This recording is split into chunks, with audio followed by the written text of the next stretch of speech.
욥기서 41장 1절부터 11절까지입니다. 내가 낚시로 리워야단을 끌어낼 수 있겠느냐? 노끈으로 그 혀를 맬 수 있겠느냐? 너는 밧줄로 그 코를 꿰 수 있겠느냐? 갈고리로 그 아가미를 꿰 수 있겠느냐? 그것이 어찌 내게 계속하여 간청하겠느냐? 부드럽게 내게 말하겠느냐? 어찌 그것이 너와 계약을 맺고 너는 그를 영원히 종으로 삼겠느냐?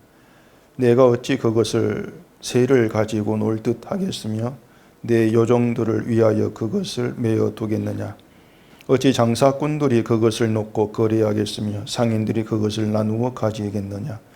내가 능히 많은 창으로 그 가죽을 찌르거나 작사를 그 머리에 꽂을 수 있겠느냐? 내 손을 그것에게 얹어보라. 다시는 싸울 생각을 못하리라. 참으로 잡으려는 그의 희망은 헛된 것이니라. 그것의 모습을 보기만 해도 그는 기가 꺾이리라. 아무도 그것을 격동시킬 만큼 담대하지 못하거든 누가 내게 감히 대항할 수 있겠느냐?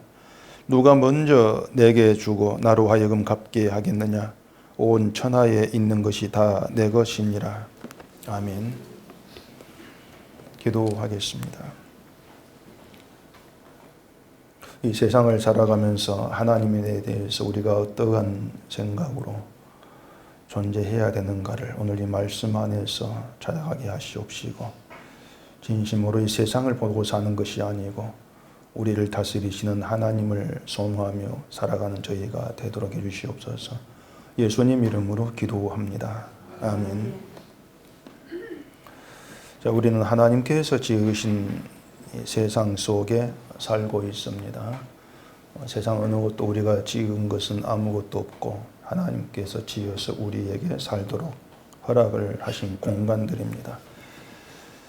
이제 우리가 하나님께서 지으신 그 세상 속에 살아가면서 좀 생각해야 될 내용들이 있습니다. 그게 뭐냐면은 하나님이 자연 만물 이 세상을 창조하시고 우리를 살게 하신 그 모든 것들이 우리 보고 잘 먹고 잘 살아라, 우리의 편함을 위해서 제공된 그런 세상이 아니고 하나님께서 자기의 뜻을 이 세상에 나타내고 전하기 위함이다. 그 생각이 있어야 됩니다. 이 자연세계는 하나님을 위해 지음받았고 하나님을 위해 하나님의 목적대로 존재한다는 겁니다. 여기는 피조물된 인간도 분명히 예외는 아닙니다. 우리도 하나님께서 만드셨고 또 하나님을 위해서 존재하고 있습니다.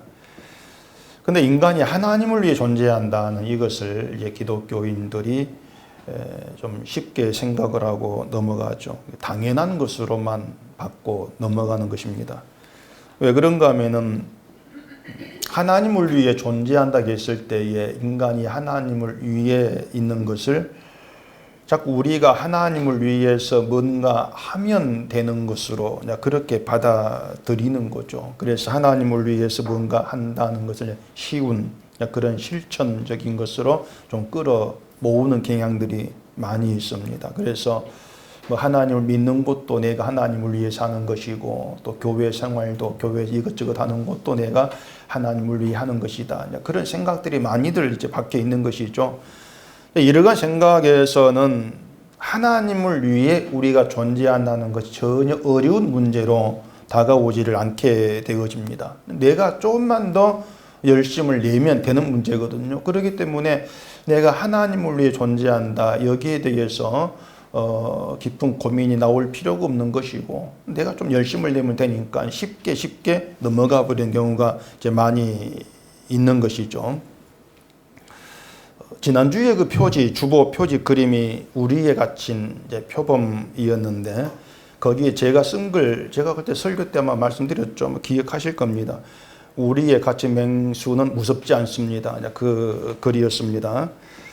표지를 그렇게 만들고 제가 한 가지 좀 염려가 된 게 있었습니다. 이게 뭐냐면은 그 글을 쓴 제 본래 의도는 기독교인들이 그 하나님을 생각할 때에 마치 우리에 갇힌 맹수처럼 전혀 두려움이 없는 저 맹수 위에 갇혀가지고 내가 나에게 전혀 해를 끼칠 수 없는 어떤 그런 존재로 가볍게 대하는 현상들이 굉장히 많이 있습니다. 내가 어떻게 한다 할지라도 하나님 내게 뭐 어떤 걸 안 해. 이런 생각들이 좀 있는 거죠. 그렇게 이제 생각되기 때문에 하나님 우리의 같이 맹수처럼 이제 그렇게 대하는 건 아닌가. 거기 이제 그런 생각에서 적어 놓은 거예요. 성경 구절도 바로가 모세에게 한 말을 제가 적어놨죠. 여호와가 누구간데, 여호와가 누군데 내가 네 말을 듣고 이스라엘 너희를 내보내겠냐 그겁니다. 여호와가 뭔데 나에게 전혀 두려운 저런 존재가 아니야. 그게 바로의 태도였거든요.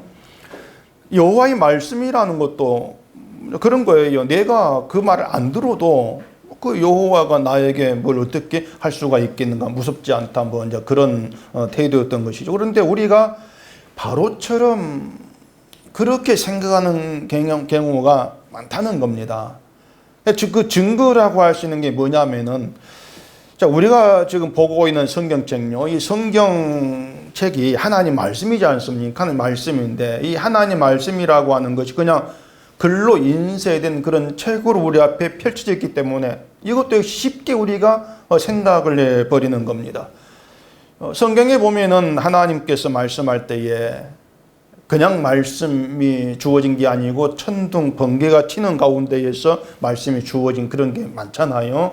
뭐 예를 들어서 출애굽기에 보면 19장 16절 보면은 이런 현상을 나오면서 말씀이 있어요. 그 셋째 날 아침에 우리와 번개와 빽빽한 구름이 산 위에 있고 나팔 소리가 매우 크게 들리니 진중에 있는 모든 백성이 다 떨더라. 그렇게 되어 있는데, 하나님이 이스라엘에게 십계명을 말씀하실 때에 나타났던 그런 현상을 얘기하고 있는 겁니다. 천둥, 번개, 또 빽빽한 이제 뭐 구름, 시커먼 구름이 뒤덮였다는 이런 의미 되겠죠. 근데 그런 것들은 우리가 뭐 지금도 접할 수 있는 자연 현상들이에요. 천둥 치고 번개 치고 이런 거 우리가 흔히 보지 않습니까? 근데 여기에 이제 큰 나팔 소리가 더해져서 백성들이 다 떨었다 이렇게 되어 있습니다. 그리고 또 그 뒤에 보면 시내산에 연기가 이제 자욱하고 여호와께서 불 가운데 강림했다 이렇게 되어 있습니다. 연기가 온기가마처럼 막 이제 떠오르고 온 산이 크게 진동했다 이렇게 되어 있거든요. 그걸 보면 아마 그 시내산에 화산이 터진 게 아닌가 그렇게도 볼 수가 있습니다. 불 가운데서라면 화산 터져가지고 용암이 이제 막 터져 튀어나오는 그런 가운데 여호와가 강림했다 이렇게 볼 수가 있는 것이죠. 그러니까 하나님께서 그런 식으로 강림을 하신다면은, 또 그렇게 강림해서 말씀하신다면은 누구든지 간에 무서워서 떠는 것은 당연한 거예요. 그런 현상 가운데 말씀하신다면은. 며칠 전에 보니까 일본서 또 뭐 화산 폭발해가지고 막 주민들 대피하고 이제 그랬던데, 우리는 뭐 화산이 터지는 걸 직접 보지를 아니했고 경험한 적이 없고, 또 일본에서 우리가 멀리 떨어져 있기 때문에 화산 터졌다 뭐 그런가 보다 우린 그렇게 넘어가는 겁니다. 근데 실제 그 산 밑에 사는 주민들은 무서울 수밖에 없는 거예요. 화산 터져서 용암이 끌어 넘치는데 그걸 우리식으로 덤덤을 바라보겠습니까? 무서워서 이제 도망을 칠 수밖에 없는 것이죠. 화산 밑에 있는 사람들이 화산의 이력을 가장 가깝게 실감할 수 있는 것이 당연한 겁니다. 그래서 오늘 이제 주보 그림이 지난주 그림 연결된 것인데, 파도 그림이 있죠. 파도가 있고 그 위에 파도 앞에 서 있는 사람이 파도의 이력을 실감할 수 있습니다. 그렇게 적어놨습니다. 그 파도라고 하는 게 그림만 보면은 뭐 아무것도 아니에요. 뭐 상상도 잘 안 되는 거죠. 근데 파도 앞에 서게 되면은 그걸 실감이 안 될 수가 없는 겁니다. 제가 무슨 말씀을 드리려고 하는가 하면은, 말씀드린 것처럼 이 성경책, 그냥 성경책이 아니고 하나님 말씀이란 말이에요. 하나님 말씀이고 하나님의 세계, 하나님의 뜻과 목적이 다 담겨서 계시되고 있는 그 말씀이란 말입니다. 그 말씀을 단순히 성경책으로 대하지 말자는 겁니다. 우리 현실이니까 이게. 다니엘서에 보면 벨사살이 그 왕이 손이 나타나가지고 벽에 글을 쓰는 방식으로 하나님 말씀을 접했어요. 얼마나 놀랐겠습니까? 손이 탁 나타나가지고 글을 쓰는데, 자, 그러면 지금은 하나님께서 그런 방식으로 말씀을 주지 않아서 우리가 두려움이 없느냐? 하나님께서 만약 구약 때처럼 말씀을 우리에게 주시면 우리가 무섭고 막 두려워 가면서 말씀 지키고 이렇게 살아갈 수 있을 것인가? 근데 안 그래요. 하나님께서 구약 때처럼 나타나서 말씀하신다 할지라도 인간은 그때뿐이고 지나가면 잊어버립니다. 희한한 족속이에요. 하나님 말씀을 깨달으면서 계속 두려움 가운데에서 말씀을 따라 살아가는, 그렇게 되지를 못해요. 이스라엘 그렇지 않습니까?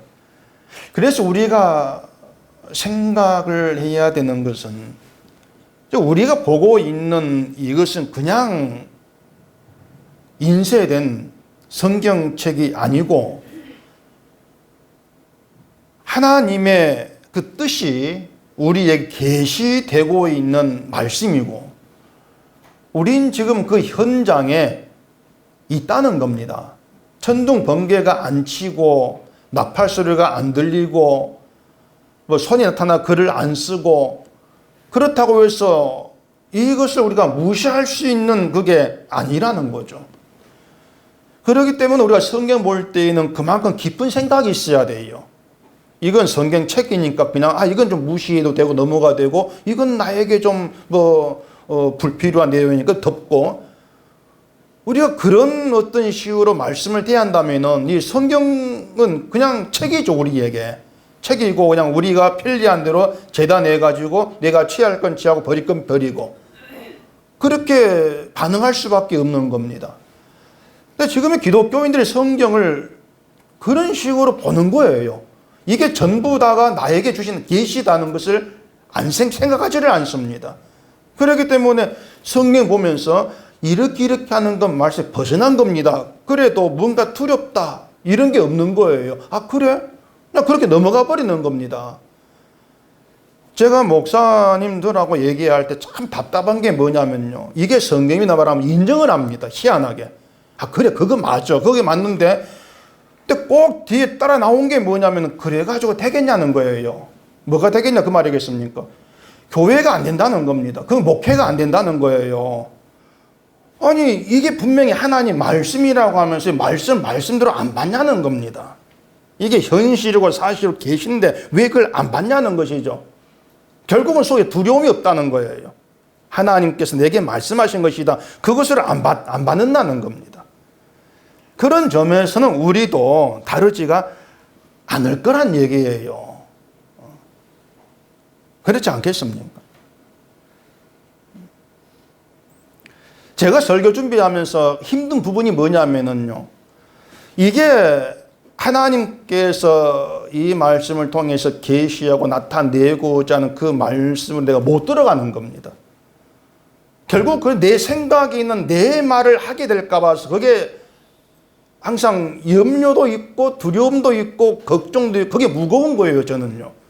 그래서 알고 싶다는 겁니다. 성경 어떤 내용인지 어떤 뜻인지. 왜냐하면 하나님께서 계시한 대로 전해야 되니까, 제 할 일 그거니까. 그래서 하나님이 욥에게 지금 자연을 가지고 말씀하시는 것도 실제 우리가 자연을 대하고 살고 있거든요.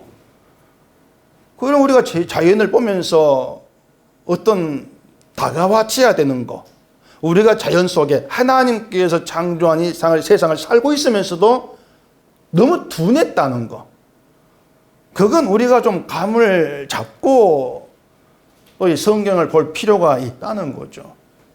그게 늘 우리의 둔함이랄까요, 욕망이랄까요, 늘 나에게 묻혀 살아가는 우리의 불의함이랄까요, 그런 모습이 되는 것이죠. 그 1절에 오면 리워야단이라는 말이 나오거든요. 리워야단. 이게 이전 성경에서는 그 악으로 번역되어 있긴 합니다. 악어. 근데 리워야단이 실제 악어를 의미하는 것인지는 분명치가 않아요. 1절 2절 한번 보십시다. 내가 낚시로 리워야단을 끌어낼 수 있겠느냐, 노끈으로 그 혀를 밀 수 있겠느냐, 너는 밧줄로 그 코를 깰 수 있겠느냐, 갈고리로 그 아가미를 깰 수 있겠느냐. 네가 그 악어를, 리워야단을 꼼짝 못하게 네 뜻대로 다룰 수가 있어. 이제 그것을 말씀하시는 것이죠. 또 그 앞에 40장에 보면은 리오야단 비슷한 동물도 나옵니다. 15절에 보면은 있습니다. 이제 소같이 풀을 먹는 베헤못을 볼지어다 내가 너를 지은 것 같이 그것도 지었느니라. 이 베헤못은 역시 이전성의 하마로 이제 번역되어 있습니다. 또 40장 24절 보면은 그것이 눈을 뜨고 있을 때 누가 능히 잡을 수 있겠으며 갈고리로 그것의 코를 낄 수 있겠느냐. 하마도 역시 인간의 힘을 초월해 있죠. 인간의 힘으로는 잡을 수 없는 존재를 이렇게 얘기합니다. 지금이야 뭐 총사 잡는 이렇게 하겠지만은 그때 그 시절이야 뭐 그런 것이 없으니까 사람의 힘으로는 하마를 잡을 수가 없는 것이죠. 이렇게 베헤몬, 리오야단 이렇게 사람 힘으로는 붙잡을 수 없는 동물을 하나님께서 욥에게 지금 들이밀어서 말씀하신다는 얘기예요. 그 이유를 우리가 이제 어떻게 왜 하나님께서 욥에게 그런 말씀하시는가 이유를 생각해 봐야 되겠죠. 이 리오야단 제 아무리 힘이 세고 또 사람이 어떻게 할 수 없는 강하고 위협적인 동물이라 할지라도 하나님이 지으신 그 세상의 만물을 놓고 보면은 티끌 같은 존재일 뿐이에요. 하나님 앞에서 리오야단이라고 하는 것이. 그러니까 사람은 그것을 잡고 통제할 수 없고 마음대로 할 수 없는 엄청난 그 동물인데 그것들도 이미 하나님의 다스림 아래에서 살아가고 있다는 겁니다. 자, 화산이 터졌다는 것도 그냥 자연세계 안의 일을 생각하면은 극히 미미한 그런 일이 지나지를 않습니다.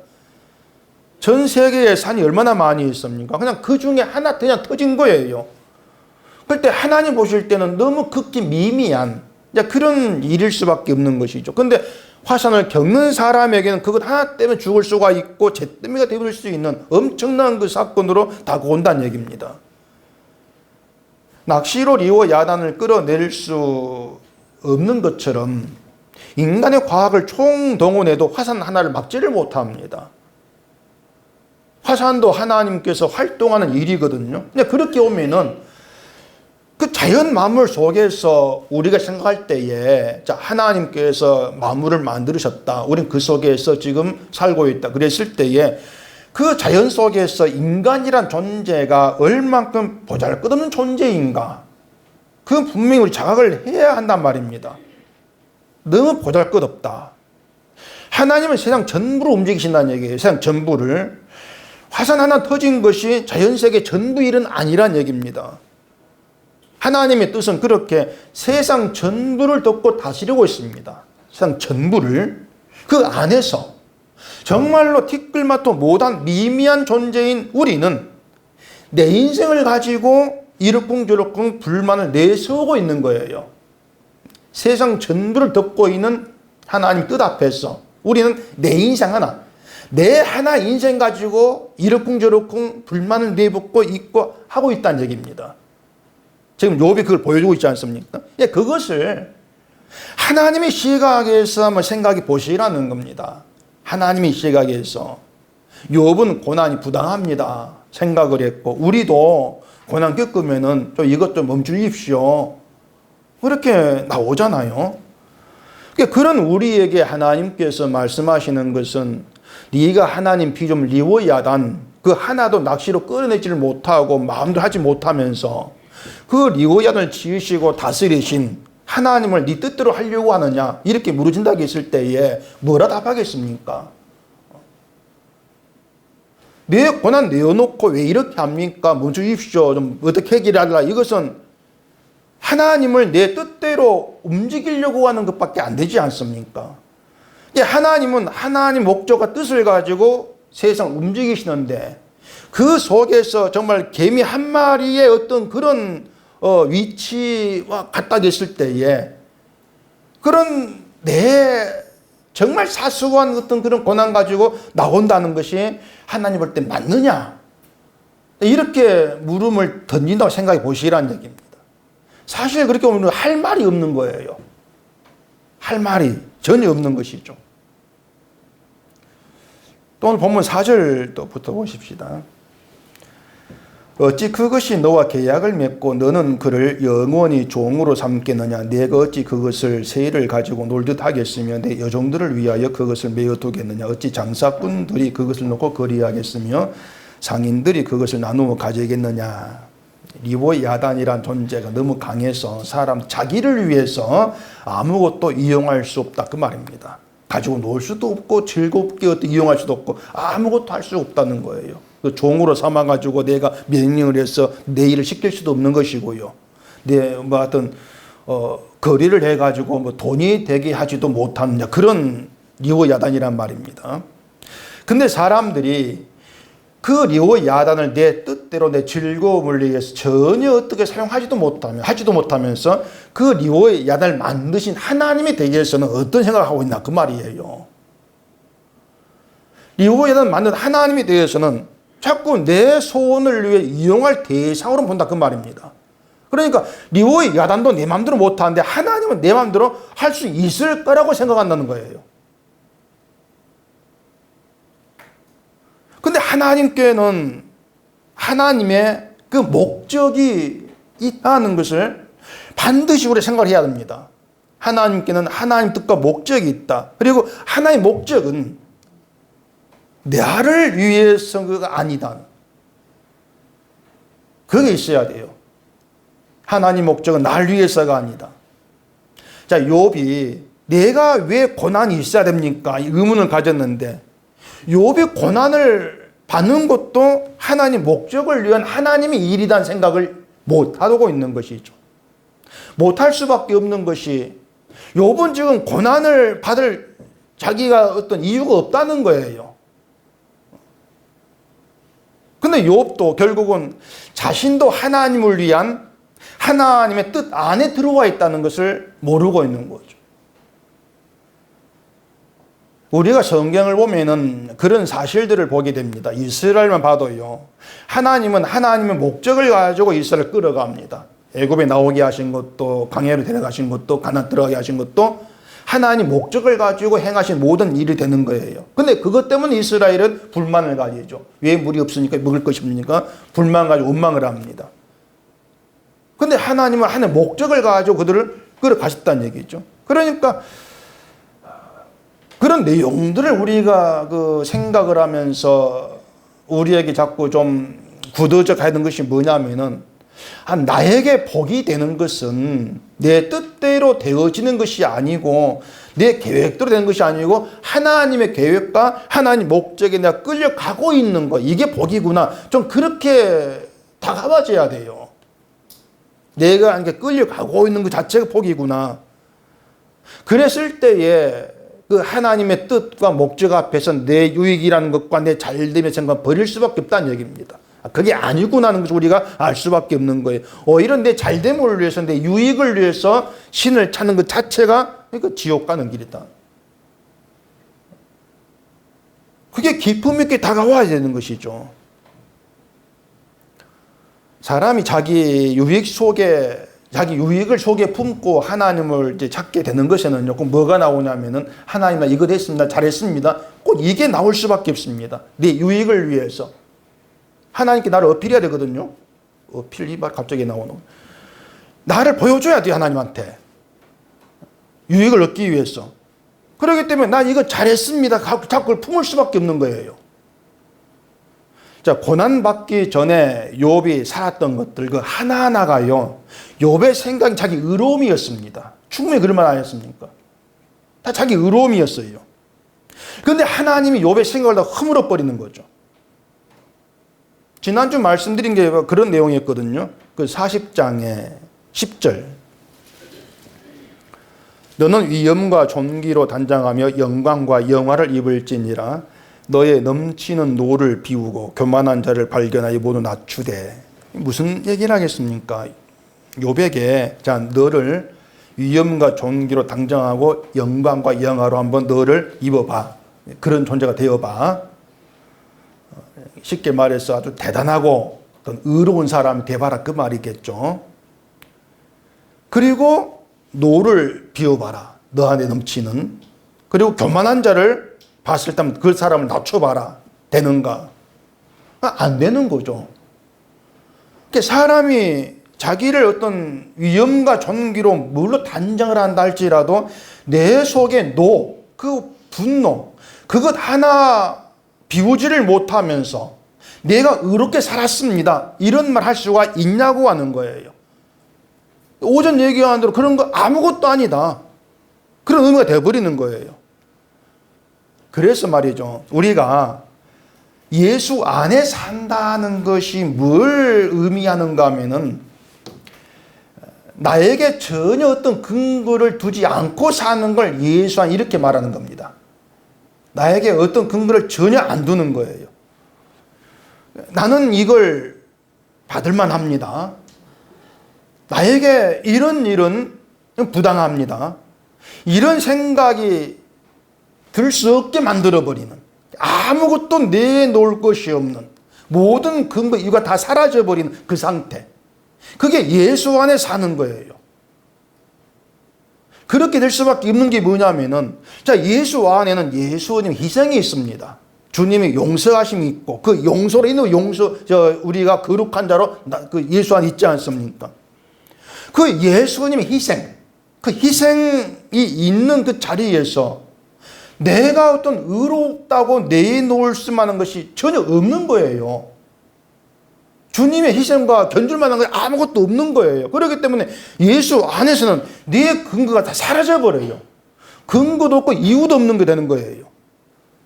그렇게 나는 이걸 받을 만하고 누릴 만하고 이런 근거 이유가 다 사라져 버리기 때문에 결국 예수 안에서는 주어진 모든 게 은혜가 되는 거예요. 아무 근거 없이 내가 받았습니다. 받을 이유가 없는데 주어진다는 얘기죠. 받을 이유는 하나님 막 주시는 거예요. 모든 게 은혜가 되죠. 근데 그러한 것들이 은혜로 여겨지지 아니한 것은 결국 이건 별것 아니다, 이건 작다 생각이 살아있다는 얘기입니다. 뭐냐면 다른 사람을 보는 것이죠. 다른 사람, 저 사람이 있는 것보다 내 건 작은데, 별것 아닌데, 그런 생각들이 은혜를 은혜로 여기지 않게 만들어버린다는 얘기입니다. 그래서 우리는 자꾸 이 말씀 앞에 좀 끌려 나와야 돼요. 끌려 나와서 파도가 나를 덮치는 것처럼 말씀이 나를 덮쳐버린 게 있어야 합니다.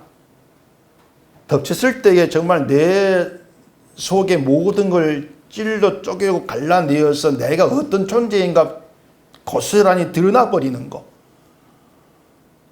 그게 있어야 되죠. 그게 없이는요, 어떻게 우리가 예수를 얘기한다는 게 그건 이상한 거죠. 욥이 고난을 통해서 알아가게 된 것은요, 욥이 생각하고 상상했던 하나님이 없다는 것입니다. 욥이 배운 게 그거였어요. 고난 겪으면서 욥이 상상했던 하나님이 없구나, 아니구나. 그게 고난이 욥에게 준 유익이었습니다. 그런 유익을 누가 구합니까? 근데 그 유익이 우리에게 생명이 되고 하나님을 알게 하게 된단 말이에요. 그렇기 때문에 내가 구한 유익보다도 하나님께 주신 유익이 더 복되다, 그런 얘기입니다. 그런 내용들이 우리에게 믿음으로 다가져 버리면은 자연히 내 뜻 말고 하나님 뜻대로 인도받기를 원합니다, 그렇게 나와질 수밖에 없단 말이에요. 그게 신앙인 거죠. 또 11절 한번 보십시다. 누가 먼저 내게 주고 나로 하여금 합게 하였느냐? 온 천하에 있는 것이 다 내 것이니라.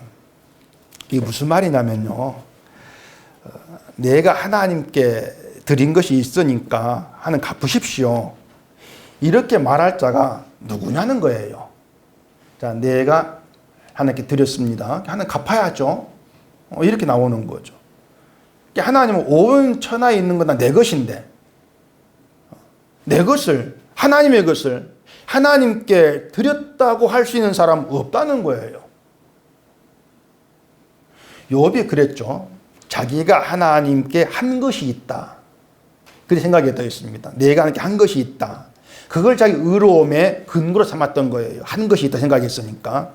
하나님께 한 것이 있는데 돌아온 건 고난이니까, 아니 왜? 반발이 나온 겁니다. 왜 이렇게 합니까? 이게 지금의 기독교인들이 잘하고 있는 것 아니겠습니까? 하나님께 바치면 30배, 60배, 100배를 갚아준다. 여러분들이야 그런 말 안 믿겠죠. 속은 모르겠지만은, 안 믿겠지만은, 믿는 사람들이 엄청 많아요. 밖에 나가보면은요. 다 믿어요. 그래서 집 팔아가서 흥분한 사람 제가 많이 들었습니다. 먹고 살기도 힘든 가운데에서 그 두랩돈 여인처럼 11조를 했는데 힘써서 사랑의 하나님 모른 척 가만히 있겠습니까? 그런 말에 넘어가는 거죠. 맞다. 내가 이렇게 힘들게 했는데 하나님 모른 척 하겠나? 그러면서 30배, 100배 기대를 걸고 하는 거예요. 그게 뭐냐면 자꾸 내가 한 것을 근거로 이제 해가지고 하나님을 움직이려고 하는 내 뜻대로. 근데 하나님은 천하에 있는 건 내 것이다 하지 않습니까? 다 내 것이다. 자, 여기에 욥이 들어갑니까? 안 들어갑니까? 내 것이라는 거에. 안 들어갑니까? 욥은? 들어가잖아요. 그럼 우리는, 여러분은 안 들어갑니까? 들어갑니까? 당연히 들어가지 않습니까? 우리가 하나님의 것이에요. 우리 자체가, 내 몸 자체가. 그러니까 내가 하나님의 것이면 나는 없는 겁니다. 나라고 내 소유라고 하는 것은 내 몸뚱이가 내 것이다. 이건 없는 거예요. 하나님의 것인데.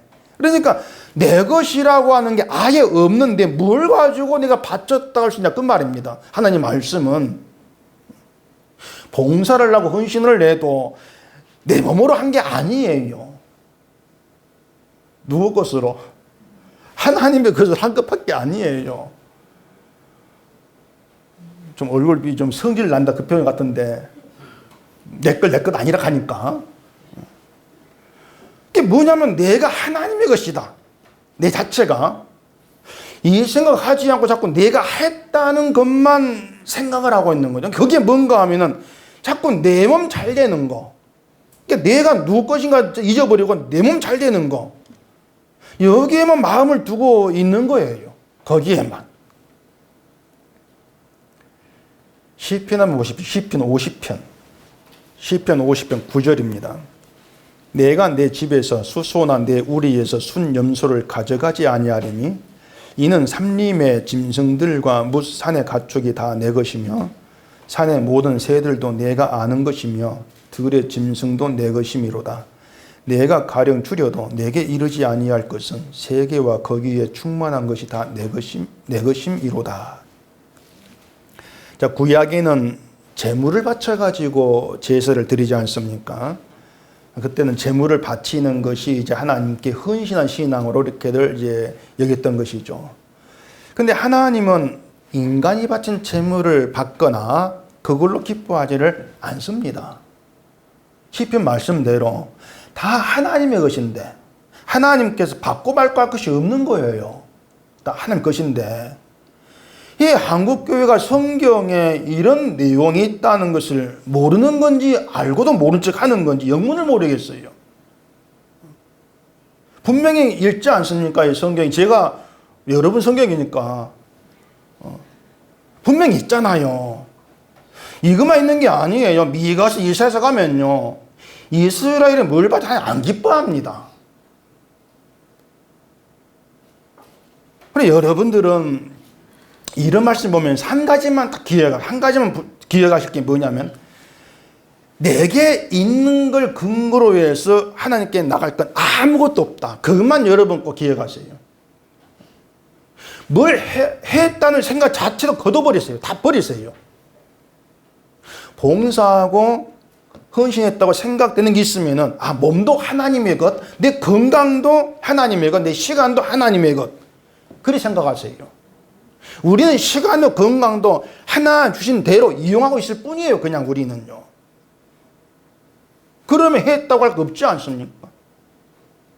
모두가 마찬가지예요. 누구는 많이 했고 누구는 적게 이게 안 나와요. 왜냐하면 모두가 자기 것을 한 게 아니니까. 누가 많고 누가 적게 했다 이런 비교가 있을 수가 없는 거예요. 오히려 하나님의 것을 가지고 내 것처럼 나 좋아라고 여기고 이용하고 있는 거, 그 악함만 드러나고 있을 뿐이죠. 우리의 현실은요. 다시 말하지만요, 자꾸 우리가 나에게 어떤 근거를 두려고 하게 되면요, 욥처럼 현실을 인정 못하게 됩니다. 내 마음에 안 드는 현실 인정 안 합니다. 내가 뭘 잘못했다고. 이런 불만이 사라질 수가 없는 거예요. 신자라고 하는 건요, 하나님과 관계에 있는 사람이라 했습니다. 하나님 관계에 있어요. 내가 교회에 다니고 예수 신자가 아니고 하나님께서 우리를 하나님께로 불러들이시고 관계로 맺으신 거예요. 그런데 자, 뭐가 여러분을 하나님과의 관계 있게 했습니까? 뭐가? 뭐 때문에 하는 관계 있게 했습니까? 있게 됐습니까? 화목제물 대신 예수의 피 때문이지 않습니까? 죄인된 우리는 하나님과 관계에서 있을 수가 없어요. 더러운 자니까 거룩한 분과 함께 있을 수가 없는 거예요. 그런데 예수의 화목제물 된 그 피가 우리의 용서했고 깨끗하게 했기 때문에 관계 있게 된 거예요. 따라서 신자가 하나님께 나갈 수 있는 근거가 되는 것은 오직 예수의 피밖에 없습니다. 그게 유일한 겁니다. 우리에게 있는 뭔가 있는 게 아니라는 거, 그건 좀 제발 분명히 해주시길 바랍니다. 내가 잘한 게 있으면 하나님 봐주겠지. 이건 우리 생각이고요. 착각은 자유로가지 않습니까? 아주 심하게 착각하는 겁니다. 하나님 보실 때에는 잘했다고 할 게 없는 거예요. 베헤몬, 리워야단 모두가 하나님께서 지은 하나님이 있게 한 것이고 하나님께서 있게 한 것을 사람이 내 것 삼겠다고 해봐야 안 되는 겁니다. 본문이 그거예요. 자, 여기 리워야단 있다. 내가 지은 거야. 이거 네 거 만들 수 있어? 안 되잖아. 천하가 다 그렇다는 겁니다. 어느 것도 내 것이라고 할 수 없고 내 것 만들 수 없는데 내가 하나님께 뭔가 점을 바치면서 이렇게 내 고난이 있습니까? 그런 말 할 수가 있느냐? 철없는 생각 말라 그겁니다. 어리석은 생각이라고 하는 거예요. 내가 바쳤는데 왜 고난이 있습니까? 하나님을 알지 못하는 거죠. 욥이 그 아들들이 생일에 잔치를 베풀면은 마음으로라도 하나님을 욥되게 해서 싶어가 이 명수대로 번지를 들어야겠습니다. 명수대로.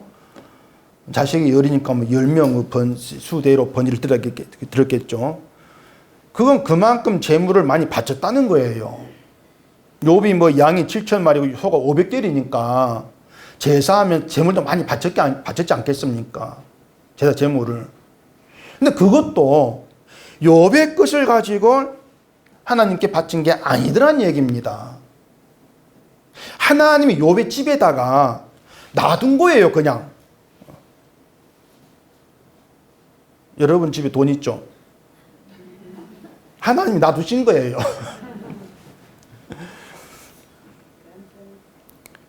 그래서 그것으로라도 욥이 잘했다고 할 수가 없다는 겁니다. 하나님께서 놔둔 걸 그냥 가지고 온 것뿐인데. 제가 말을 너무 심하게 하는 겁니까? 너무 빡빡하게 하는 거예요. 빡빡하게 하기보다 성경대로 저는 얘기하는 겁니다, 지금. 자, 42장에서 욥이 이전 소유의 갑절을 받았습니다. 그것도 사람들은 이제 막 갑절 받았다 해가지고 욥이 어떻게 갑절 받았는가 또 이걸 또 분석 파헤치지 않습니까? 근데 갑절 받아도 하나님의 것을 하나님이 욥의 집에다가 놔둔 거예요, 그냥. 놔뒀다가 가져갔다가 놔뒀다 그러신 겁니다. 하나님 입장에서는 지각해서. 그래서 인내에서 받은 복이다. 엉터리예요, 그것은요. 하나님께서 갑절을 줬으니까 뭔가 있겠지, 욥에게. 그런 생각을 자꾸 하려고 하는 게 인간 습성입니다. 자꾸 나한테 그것도 근거를 찾으려고 하는 거. 이것이 오전에 말씀드린 것처럼 인간의 생각지를 않는다는 겁니다. 인간이 어떤 존재인가. 수요일에 그 출애굽기 23장 19절에서 이런 얘기 있었거든요. 내 토지에서 처음 거둔 열매의 가장 좋은 것을 가져다가 너희 하나님 여호와 전에 드릴지니라. 처음 거둔 열매 가장 좋은 걸 갖다 바쳐라. 성경에 많이 나오잖아요. 처음 거둔 열매. 그게 뭐냐면요, 하나님께 바칠 걸 하나님이 지정을 하는 겁니다. 처음 거둔 열매를 가져와. 하나님이 지정한 거지 않습니까? 하나님은 하나님 지정한 것만 받으시겠다는 거예요. 자, 그러면은 내가 보니까 처음 거둔 열매보다도 나중 거둔 게 더 좋네 싫어하고, 그래서 아니 더 좋은 걸 바쳐야지. 그래서 두 번째가 다 바칩니다. 하나님 기뻐하실까요? 사람은 그렇게 착각을 해요. 헌금을 해도 다림질을 빠르게 데려가지고 바치면 요즘 그렇게 안 하겠죠. 세도님 막 많이 은행이 있으니까. 예전에는 막 그렇게 가르쳤어요. 헌금해도 다림질 내가지고 바닥에 갖다 바치 정성을 보고 기뻐하시지. 하나님은 우리가 보기에 좋은 것을 받겠다는 것이 아니고 하나님 지정하신 건 받겠다. 지정하신 것만. 만약에 하나님 두 번째 게 좋습니다. 두 번째 바칠게요. 어떻게 되겠습니까? 죽어요, 그것은요. 하나님 기뻐할 재물을 자기 마음대로 정해버린 것이거든요. 자, 그러면은 오늘 우리에게 하나님이 지정한 첫 열매가 뭐겠습니까? 답 나오죠. 그러나 이제 그리스도께서 죽은 자 가운데서 다시 살아서 잠자는 자들의 첫 열매가 되셨다. 예수님이 우리에게 첫 열매예요. 첫 열매라고 하는 것은요, 뒤에 나온 모든 열매가 첫 열매에 속했다는 겁니다. 따로 떨어진 게 아니고 뒤에 나온 거 몽땅 다 첫 열매에 속해 있어. 그래서 우리가 예수를 믿는 것이 첫 열매이신 예수께 속한 자로 하나님께 바쳐지는 거예요. 예수를 믿는 것이. 예수 안에서 내가 바쳐지는 거예요. 나를 받으시는 것이 아니고 예수를 받으시는데, 첫 열매인 하나님 지정한 재물이죠. 받으시는데 그 예수 안에 우리가 함께 바쳐지는 거예요. 때문에 내가 따로 바치겠다, 이게 없는 거예요. 제발 좀 그걸 좀 알아야 되는데 자꾸 나하고 내가 하는 행위하고 따로 떨어뜨는 하는 것이고, 내가 받쳐지는 걸 사람 감을 못 잡죠. 그러기 때문에 내가 바쳐야지 이렇게 나오는 것이고, 그러다 보니까 신앙이 엉터리로 흘러가 버리고 그런 결과를 초래하게 될 수밖에 없다는 얘기입니다. 예수 안에서 우리가 함께 바쳐지는 것이다. 때문에 우리가 예수를 믿는 살아가면은 그게 산 제물로 주와 바쳐지는 것이다. 이해하시겠습니까? 그렇게 우리에게 있어서 하나님께 나갈 근거는 예수님 뿐이에요. 나에게 없어요. 내가 근거로 내세울 게 없는 것이니까 고난이든 뭐든 우리는 할 말 없는 자로 주 앞에 나갈 뿐입니다. 내게 아무 근거가 없으니까. 고난이 있어도 왜 그 말을 못해요? 할 말 없는 대로 나갈 뿐이에요. 그렇게 예수님이 우리의 모든 삶의 근거로 자리하는, 그게 생명의 속한으로 살아가는, 그게 신앙이에요. 그래서 예수님만이 우리의 근거가 되신다. 그 얘기는 내가 근거 삼을 건 아무것도 없다. 욥처럼 그래서 왜 이렇게 합니까 말도 나올 수가 없는, 정말 할 말이 없는, 그게 우리다는 거 깊이 돌아보시고 예수님의 근거를 두는 그런 믿음의 길로만 가기를 바랍니다. 기도하겠습니다. 우리 아버지 하나님, 참 어리석은 우리의 습성으로 나를 돌아보게 되어지고 내가 하나님께 바칠 것이 무엇인가를 생각합니다. 이런 어리석음이 벌어지게 하시고 주 안에서 주님만 근거 삼는 복된 믿음 되도록 저희를 붙들어 주시옵소서. 예수님 이름으로 기도합니다. 아멘.